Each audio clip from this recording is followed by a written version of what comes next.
So Name Me Lawand is a really beautiful documentary, immersive sound design, and it tells the story of a young Kurdish boy's journey to find where he belongs, both his physical home and his community. And we are so happy to have the producer, Fleur Nieddu, here, and she'll be doing a Q&A afterwards, but I'd like to let Fleur introduce the film. Hi. Yeah, thank you again for coming out today. It means so much that we get to share our film with new audiences, and a special thanks to Shine Global, Alex, Autumn, Albie and Susan. It's so wonderful to be here, and I'm not going to give anything away. Please enjoy the film, and I can't wait to chat to you about it afterwards. You know you're in trouble when, emotionally, when you are in danger of crying when the kid first says Darby 3 minutes into the film. I know, he's amazing, isn't he? He is quite, yes. So as this is the Shine Global Children in, Children's Resilience in Film Awards. Let's start there. Tell me about your feeling of Lawand, well, your own personal feeling about resilience. Yeah, I mean, I think being here at this awards festival and seeing the previous 4 films, we know what resilience looks like. You can feel it in these amazing kids. So I guess what I would like to say about resilience is that it's down to us, it's down to the volunteer in that film, that single act of kindness to give young children the belief and the hope that there is something out there, there are support systems, there are people that care, that gives them that resilience, I suppose. I think that's how I feel about it. I hope that made sense. Perfectly. And about Lawand himself and his resilience.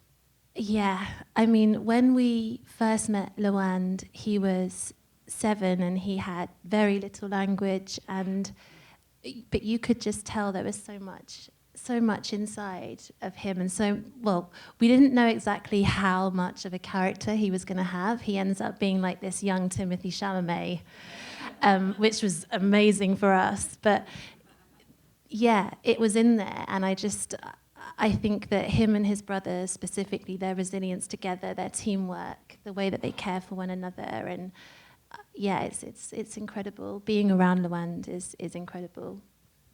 And how did you come to them? How did you find them, find the story, and then go about really writing, creating their story, crafting it? So Lawand came to, Edward, the director, who's also my husband, he found a photograph that a deaf photographer had taken. He'd done a sort of a journalistic photo project going around the UK, photographing different deaf children in different situations, and Lawand was one of them. And it was just a photo of him and his brother looking out of their window in their house in Derby. And Ed immediately kind of was captivated by this. He's always, his previous film was very much so about someone finding their language again. It was about a musician in the UK who had a stroke and an aneurysm and found his way back to language. And so this is a subject that Ed is very interested in and passionate about, and being able to show someone's very specific point of view and learn so much about something that you're not familiar with. So this was an opportunity that he saw. And we, the next week we were driving up to Derby, which is not very near London at all. That was my new weekend trip for the next year. We didn't film anything for a year. We just, first of all, we had to gain the trust of the school. Then we were introduced to the family. Then we were introduced to Lawand, his classmates. It took time, and that's the way it needed to be and should have been as well. It went from that very first meeting and went from there. But then the narrative of the film developed as you were meeting them and being with them. Yeah, it did. I mean, we had no idea where the film would take us. We just knew that, I think, especially we were interested in a family who had been through so much together but didn't have a common language.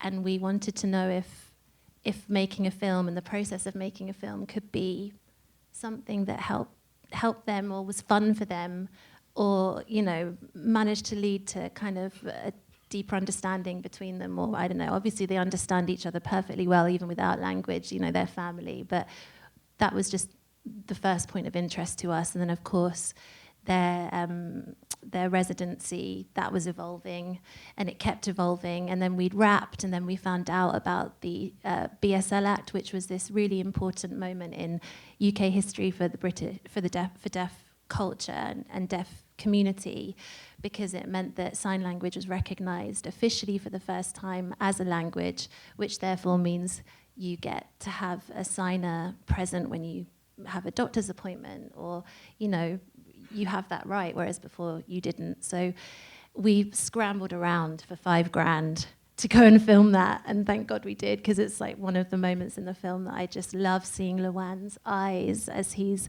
seeing this deaf feeling in Trafalgar Square in the middle of London. Yeah, it's wonderful. And, you know, it struck me when I watched it, it's kind of really interesting to me that a film that has so much to do with deafness has such a rich and varied oral world as well. The even from the very beginning, when he's first trying to say letters, and there's this incredible bass line sort of underneath. And could you just talk a little bit about the audio world of the film as well? Yeah, the sound design was, from the very outset, was something that we knew would be extremely important. Like Lawand is very visual with the way that he speaks and describes his feelings, and we wanted the sound design and the sort of references and images to be an extension of what he was imagining, so that you could really feel his point of view, and the sound, of course, huge part of that. So we worked with a really lovely sound designer who's hearing, but we also, our deaf producer, Sam Arnold, worked very closely with our sound producer and Ed to pick out noises and sounds and instruments that he could hear with his cochlear implant, which is the same cochlear implant that Lawand has. So we wanted that audio experience to be as immersive as possible for a hearing and a non-hearing audience. Yeah, I know that with the deaf, often very low vibration is something they can at least feel and sense, and it's an interesting pathway into music and into the hearing world. I think the film makes very clear how many people think of those two worlds as completely separate, and they're really not. But it's funny how it's so poignant, the way the parents say, you know, we were so worried about him, as parents always will be, but that we just wanted him to talk, and then there's that moment where she says then we realized we just had to listen. Yeah, I think that for us, one of the most incredible things about making this film, which was happening behind the camera, was Lawand's mum and dad changing their perceptions of what they thought Lawand's future could be, because all of a sudden their house was being taken over by deaf filmmakers, deaf first ADs, deaf translators. Our deaf translator is also like a teacher of music. So all of a sudden they were just like, oh, there are all these, you know, our son could be super creative, or our son could basically do anything he wants to, which I think is something that you don't learn unless you see it. So we definitely brought that into their house, which is something we really loved. And of course also, this puts a real human face on migration, and casts Derby in a particularly good light, which is nice to see. Yeah, the Derby community. Like we had a screening in Derby last month or the month before last, and everybody turned up. the film, we had our UK theatrical, so we were going around the country with it, and I think Derby are like still showing it in their cinema. They're so proud of it, which is so nice. Yeah. That's Yeah. wonderful. Just a couple other quick things, and then I'll turn it over to the audience. I forgot what I was going to ask. Well, I do want to know how the family's doing now, and are the parents still studying? And Yes, they are studying. They're not fluent yet, but they want to keep trying, and that's really important. In terms of how they're doing, they're great. We visited them when we were screening in Derby, and they have been placed in a new house, which is much more suitable for them, enough space for them. Rebois, the dad, he can work now. They have a car, so they can get around. Their life has completely changed now that they have their citizenship, and it's a much better quality of life. And they also have a new baby brother. So now it's a family of 4 very handsome boys that look like little identical twins. right, there are only 3 in the film, but now there's a 4th. There's 4, yeah. Wow, that's great. I am curious, you have a deaf producer or 2 deaf producers? We have we Iraqi. brought onto the project a Kurdish producer. So she was from the same region as Lawand's family, and she was so important in terms of just making sure they felt that they knew exactly what was happening all the time, but also they were very supported, and we ended up helping them with translating and all of their court documents, because you would think that that's the type of thing you would get help with, but you don't. So Beyan became a very important person in their life, within and without the film. And we also had a deaf producer called Sam, and we tried to have we had deaf consultants and translators on set, things like that. Yeah, lastly, I'm just really curious about in the editing, the way, particularly some of the scenes between Lawand and Sophie, the choices, figuring out when you needed to show the sign and when you could let the subtitle do the work.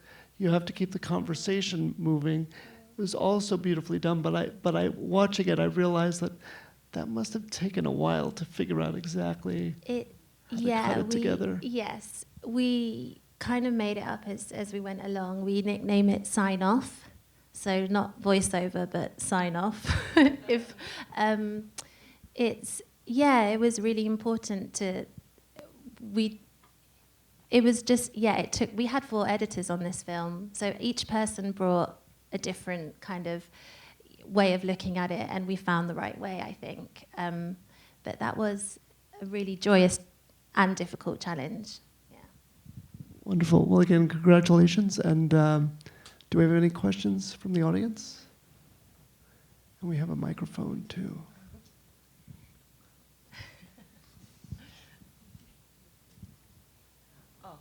Hi, what a great film, Oscar-worthy.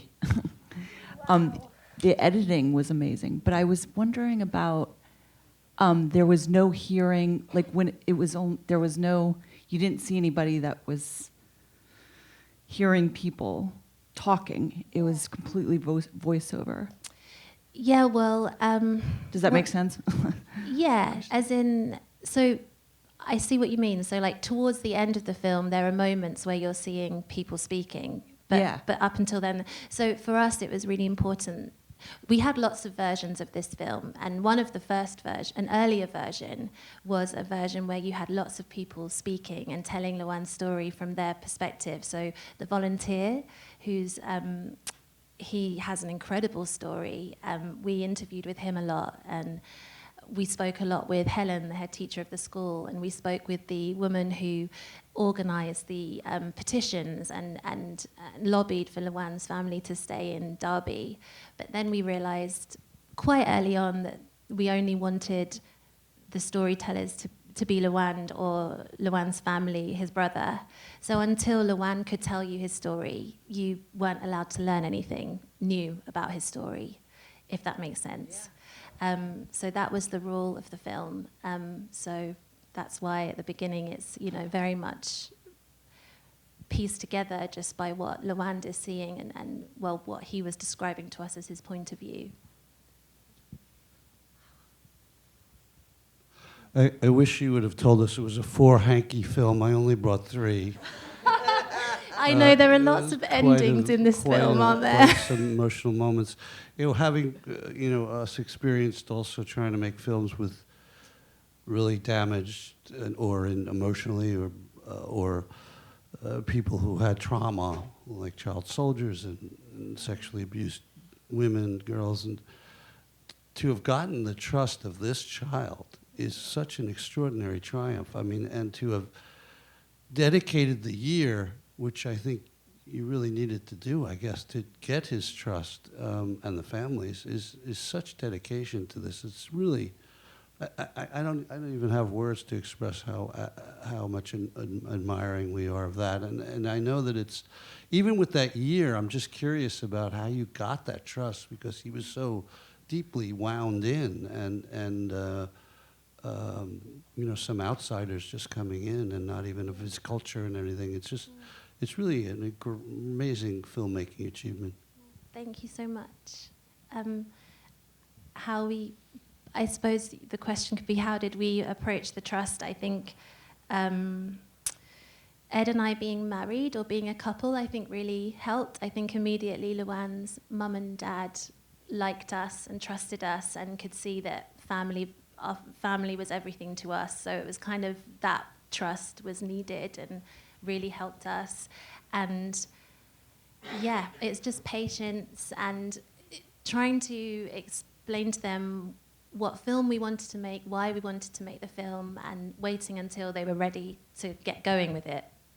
And I think by the end of it, they were very, very used to us appearing every other month. Like, I promise this is the last time. It's like, actually, do you know what? What you mentioned last time we were there is so amazing. We want to come and film it. So basically, yeah, became regulars in Derby.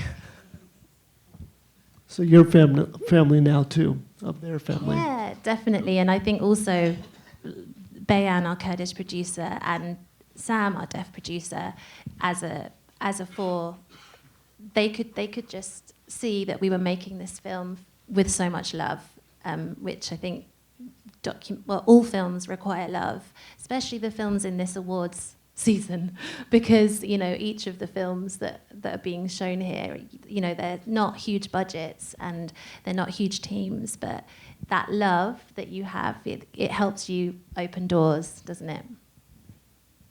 Does. Anyone? Yes, hello. I would just like to congratulate you on, this is really masterful filmmaking. I see a lot of documentaries, I'm sure a lot of people in the room do. This is truly masterful, what you did. And I can't say enough about that. But I would like to know, from the inception to the completion, how many years are we talking about here? Yeah, we're talking just coming up to 5 years. So the beginning of 2019 was when we discovered the photograph. And then by 2020, that was when we were pitching for our first sort of lump of finance. So we spent that year getting to know Lawand, shooting a teaser that we could then use to fundraise to make the film. And then we finished editing July last year. And then the rest is history. Yeah. Thank you. Thank you so much. Can you talk about how you filmed it? I mean, the intimacy of the crew and that sort of thing? Yeah, so Ben Fordsman, our DP, what we were going for was, we wanted it to be really intimate, really details, feeling how Lawand was feeling, seeing what he was feeling, but we also, all of our references are fiction movies and narrative. That's where like Ed and his DP get excited about. So we also had this really epic kind of ambition for how it could look. And that was also because we wanted, Lawand said to us, I want this film to bring hearing and non-hearing people together in a room. And so we were like, okay, well, what we'll do is we'll try and make it look as wicked as possible and see if that helps. And yeah, that's, I'm not really sure what else to say other than that's just how Ed shoots. He's very, very visual, very cinematic, but but he never lets it get in the way of authenticity. We would never interrupt anything.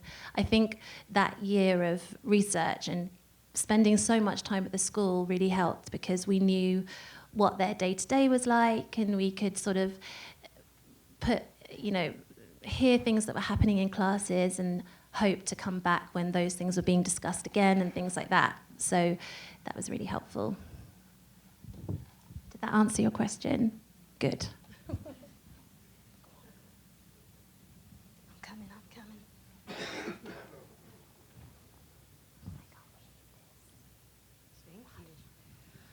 It's such a beautiful film. Thank you so much for making it. I'm curious about the volunteer. Yes. Is that actually the volunteer, No. or is that a recreation? And how did you manage to make that part of the narrative come alive?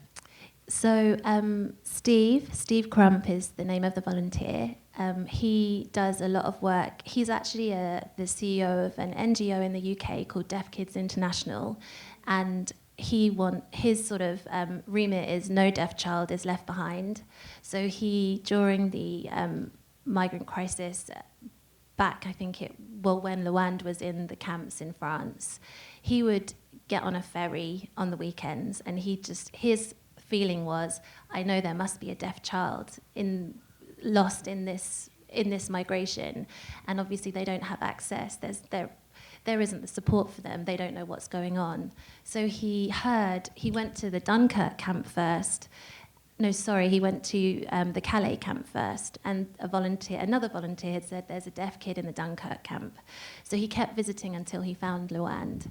And then he had nothing to do with Lawand crossing the sea into the UK, but as the volunteers kept in touch with one another, he knew when he'd arrived, and he was able to organise for him to go to the Royal School for the Deaf. And they met for the first time again at our world premiere, which was insanely wonderful.